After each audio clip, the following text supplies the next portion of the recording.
धरती solar system की एकमात्र ऐसी प्लेनेट है जिस पर लाइफ एग्जिस्ट करती है। हम अर्थ पे रहते तो हैं, पर ऐसे बहुत सारे फैक्ट्स हैं जिसके बारे में हम अवेयर नहीं है। नंबर 1, एज ऑफ द अर्थ।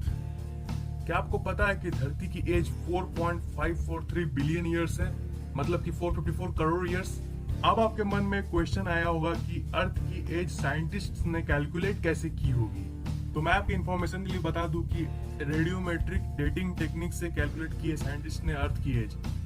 यह एक टेक्निक है जिसमें साइंटिस्ट किसी भी पत्थर या किसी भी मटेरियल की एज कैलकुलेट करते हैं। तो इससे आप समझ ही गए होंगे कि सबसे पुरानी जो पत्थर मिली है हमें वो 4.5 बिलियन ईयर्स पहले की है, यानी धरती की फॉर्मेशन की टाइम की। और इससे हमें पता लगता है कि हमारी धरती 4.5 बिलियन ईयर्स पुरानी है। नंबर 2, टेम्परेचर ऑफ द अर्थ। वैसे तो धरती की एवरेज टेम्परेचर 16 डिग्री सेल्सियस है, लेकिन अर्थ पर ऐसे बहुत सारे प्लेसेस है जहां टेम्परेचर नॉर्मल से बहुत ज्यादा डिफर करती है। 10 जुलाई 1930 को डेथ वैली यूनाइटेड स्टेट्स पर आज तक की सबसे हाईएस्ट टेम्परेचर रिकॉर्ड की गई है, जो 56.7 डिग्री सेल्सियस है। अगर लोएस्ट टेम्परेचर की बात की जाए तो वो है -89.2 डिग्री सेल्सियस, जो जुलाई 21, 1983 को वॉस्टॉक स्टेशन पर रिकॉर्ड की गई थी। Number 3, the earth was once believed to be the centre of the universe. पहले के साइंटिस्ट यह सोचते थे कि अर्थ यूनिवर्स की सेंटर है और सारी प्लैनेट्स और सन इसके चारों ओर घूमती है। इस मॉडल को कहते हैं geocentric model.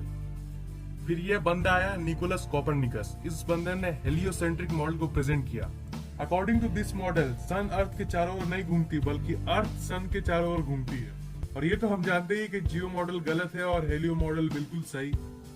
Number 4, the rotation of the earth is gradually slowing down. जी हाँ, आपने अपने कानों से बिल्कुल सही सुना। अर्थ की रोटेशनल स्पीड धीरे धीरे स्लो होते जा रही है। अगर हम डी एक्सेलरेशन रेट की बात करें तो ये 17 मिली सेकेंड पर 100 ईयर्स की है।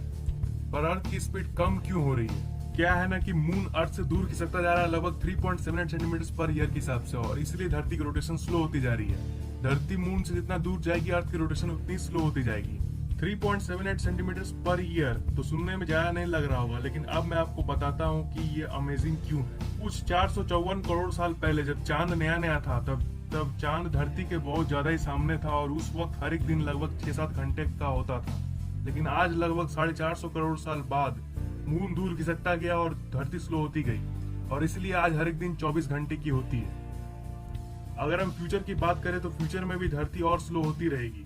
14 करोड़ साल बाद धरती की हर एक दिन की ड्यूरेशन 24 से 25 आवर्स में बदल जाएगी। Number 5, revolution speed of the अर्थ। हम लोग सब जानते हैं कि अर्थ सन के चारों ओर रिवॉल्व करती है, लेकिन इसकी रेवोल्यूशन स्पीड पता है आपको कितनी है? इसकी रेवोल्यूशन स्पीड है 30 किलोमीटर पर सेकेंड। जितनी देर तक आप मेरी ये वीडियो देखे उतनी देर में अर्थ ने 6120 किलोमीटर ट्रेवल कर ली है। अमेजिंग बात तो यह है कि धरती अकेले ही नहीं बल्कि आपको भी साथ साथ ट्रेवल करवा रही है।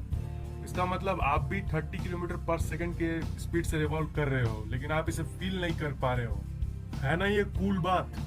That's what amazing about earth. Please like this video if you have enjoyed it, comment if you have any queries. ये चैनल अभी नया नया है तो प्लीज सब्सक्राइब जरूर कर लो, ये बटन पर क्लिक करके या फिर इसके नीचे वाले बटन पर क्लिक करके। आगे बहुत सारे इंटरेस्टिंग वीडियोस आने वाले हैं इस चैनल पे, आपको बहुत मजा आएगा। सब्सक्राइब कर लो।